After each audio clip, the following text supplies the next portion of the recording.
Assalamualaikum warahmatullahi wabarakatuh.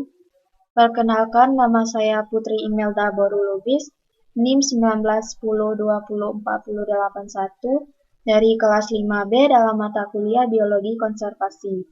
Dosen pengampu yaitu Bapak Hendra Lardiman MPD. Baiklah, dalam video kali ini saya akan menjelaskan tentang konservasi dan tata pengelolaan biodiversitas.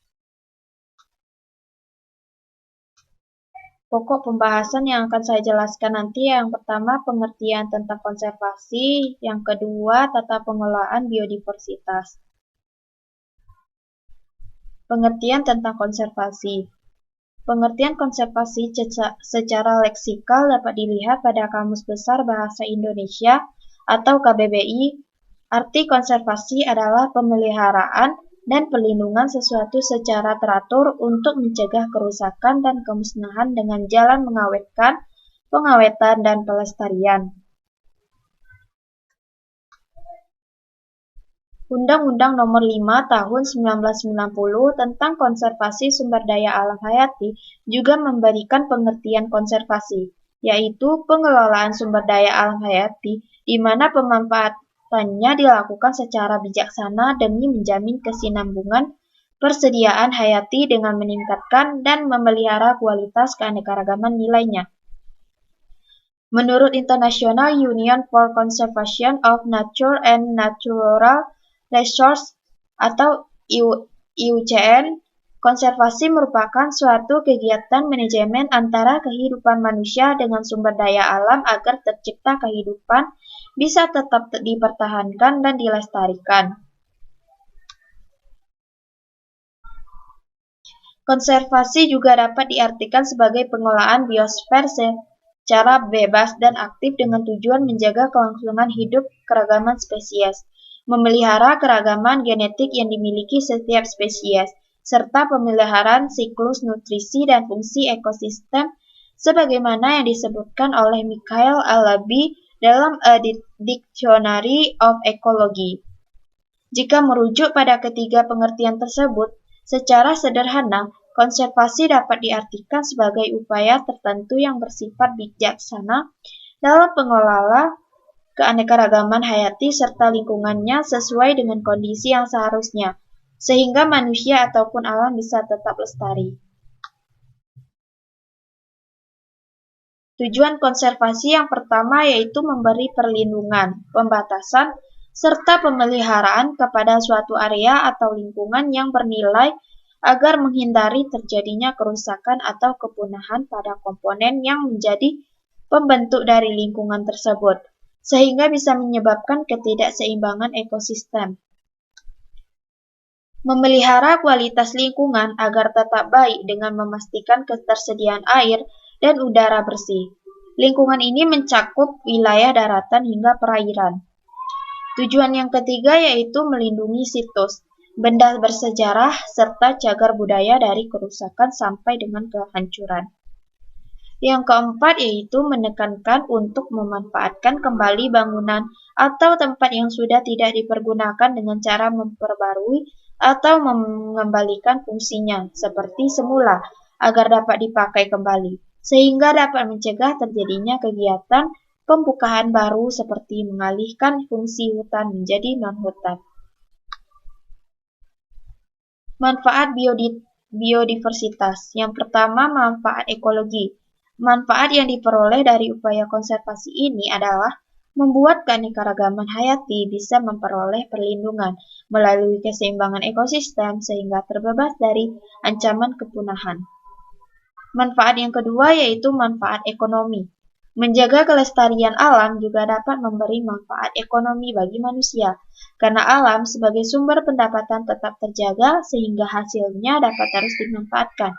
Jika suatu lingkungan mengalami kerusakan, maka resiko kerugian bisa terus meningkat.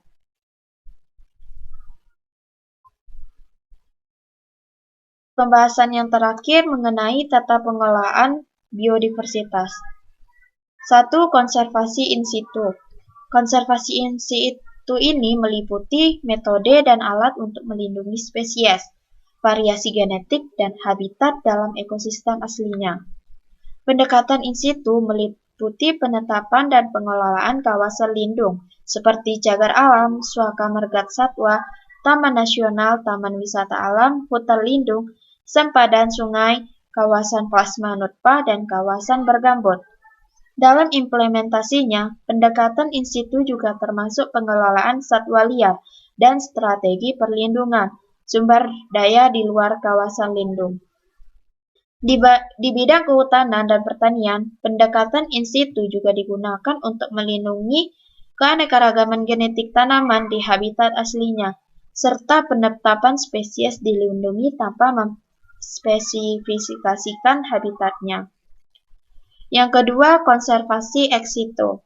Konservasi ex situ ini meliputi metode dan alat untuk melindungi spesies tanaman, satwa liar, dan organisme mikro serta varietas genetik di luar habitat atau ekosistem aslinya.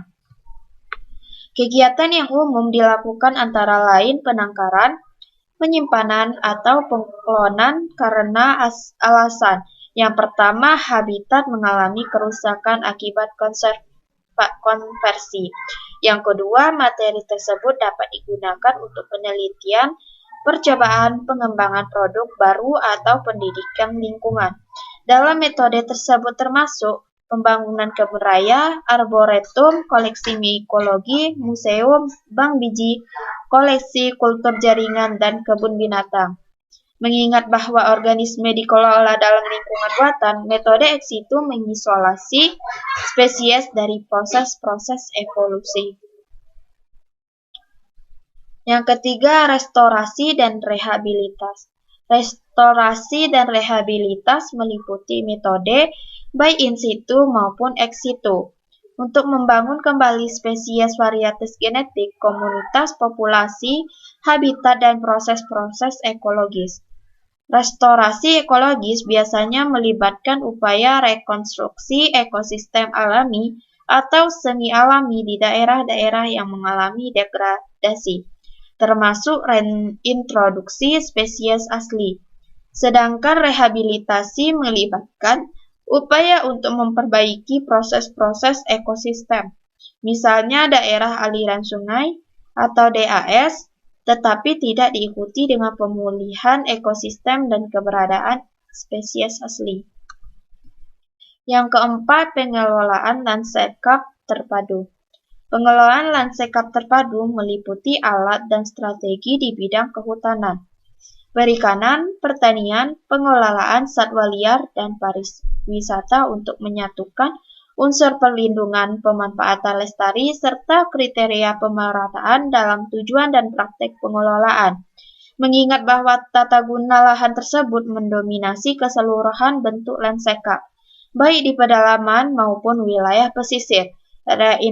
Reinvestasi untuk pengelolaan keanekaragaman hayati memiliki peluang besar untuk dapat diperoleh.